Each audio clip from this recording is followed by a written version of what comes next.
Ladies and gentlemen, please welcome the former number one ranked super featherweight contender in the world. It is, of course, Mr. Archie Sharp. Archie, welcome back on the show.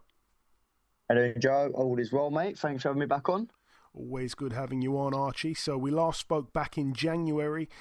At the time, you were getting ready to fight Liam Dillon, obviously in Bournemouth. You ended up being pulled out in the weeks before the fight by your trainer.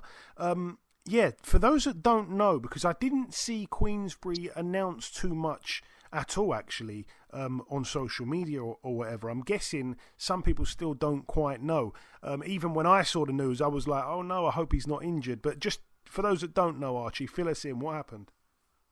Yeah, so basically, I got come down with the flu, pretty bad, and then I was on antibiotics. So that just wiped me out for about 3-4 weeks. I wasn't in the gym, unfortunately, leading up to obviously the most crucial time of a camp. So unfortunately, my trainer had to make the decision to pull me out. Obviously, I was there. I see you up at Bournemouth. I was at the show, and I would say probably about 4 or 5 days, literally just me feeling back myself was then. So there was no chance of me being able to fight. Yeah, no, completely understood. I was just happy when I found out that it wasn't an injury, because that would obviously be really bad.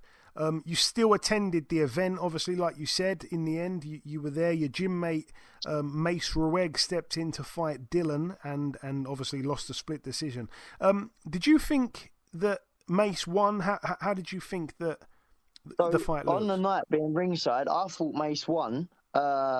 On the cleaner shots, like the thing is with boxing this day and age is that the boxing is the art is to hit and not get hit, and I believe personally that Mace was doing that. He was landing the cleaner shots, he was boxing beautiful on the back foot, and obviously Dillon was throwing probably more shots, but I felt like the quality of shots was coming from Mace, hence the reason why I had it the same as the other judge, who had it for Mace, but then the other two had Dillon in front by, I think, 2 rounds.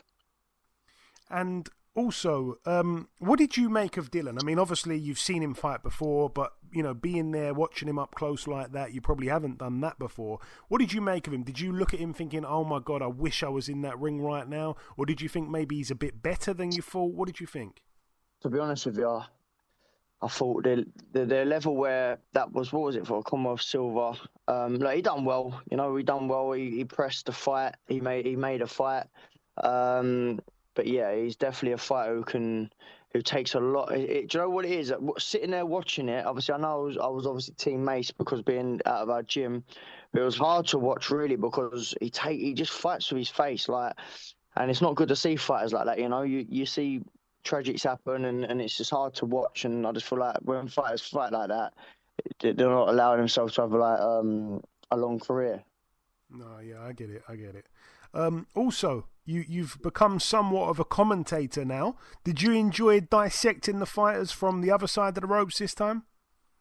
Yeah, no, I definitely enjoyed it for sure. I had a good night up there. It was nice to sit there and, like I say, do a bit of commentary. Yeah, no, I definitely enjoyed that. It might be something more of. I'd like to see it. Yeah, in all fairness, you've now landed what I'd say is definitely a bigger fight for yourself. May the 23rd is the date in Doncaster. You'll be boxing Maxi Hughes over 10 rounds. It's a totally different style, obviously, versus Hughes than what it would have been, though, against Dillon, Arch. Yeah, so Dillon was look, the reason why I was happy with the Dillon fight was because at the time, coming off with the Gardner fight, and I know what I can do. I personally still believe now I've got the ability to beat Gardner, me at my best, and just me at a comfortable weight, which obviously I am now. I'm at 135 at lightweight. I feel like I'm a completely different fighter now. So having someone like Liam Dillon who comes forward, who presses the fight like Gardner, I thought it would be a good fight for me to get back just to showcase what I can actually do and what I should have done back in July. But like I say, things happen. I've got a different fight, a different style now. So we'll just have to adapt. But this is a better fight for me in regards of progress in my career. Maxi Hughes is a former world champion. I'm a big fan of Maxi Hughes. But I believe this will bring the best Archie Sharp, if anything, he's a little bit above me in career-wise, like being a former world champion. I believe he beat Cambosos, and I thought they robbed him there. So he's been at that level, and he's still at that level. He coming off a great win against Gary Cully. So this is perfect for myself, and I'll show everyone why I believe I'm at that world level. It's definitely... obviously a totally different fight. It's definitely a level above, and I agree with everything that you said there. But obviously, stylistically, I agree with you as well. When you've got a guy coming at you, that's your that's your bread and butter, really. But with this different style change, stylistically, is it a harder puzzle for you to solve? Look, I've always said I don't feel like there's any fighter out there who can outbox me. I generally stand on that. What I've said since day one is when everyone was saying about Shakur Stevenson, I generally believe like no one can outbox me when I'm at my best. So it'd be interesting. It's a puzzle that I'm gonna have to adapt to, because like I say, if someone coming forward to me, I have a field day all day long. Maxi is a cute fighter. He won't just throw unnecessarily. So yeah, it's definitely going to be boxing IQ is going to be on point. Has to be on point. And would you put, I'm sure you'd put Maxi Hughes as the toughest opponent of your pro career? Yeah, I believe so. I believe, to be fair, I feel like in the British lightweight division at the minute, Maxi is probably the most avoided and bogey man there is, to be fair. I generally believe that, like you could arguably say this here is two best of the lightweights fighting for British, do you know what I mean, at British level. I know you got Joe Cordina, you got Sam Noakes, but I mean, where like they're not fighting each other. Sam's not fighting Maxi, or Joe's not fighting Maxi. Do you know what I mean? So, I believe in this is like a big British lightweight fight, personally. And also, Archie, I'll throw this question in. Obviously, you were going to be fighting under, Queensbury's banner in Bournemouth. This one is obviously not to do with Queensbury. Where do you stand right now promotionally? I think just at the minute it's like all under one banner, like the whole what Turkey Al Sheikh's doing with boxing, the zone. Even though I'm not, like you say, it's not a Queensbury, it's a GBM show. I don't know, it's hard because everyone's working together now, like you got Terry Harper on the show headlining. I think she's signed with Matchroom, if I believe, off the top of my head.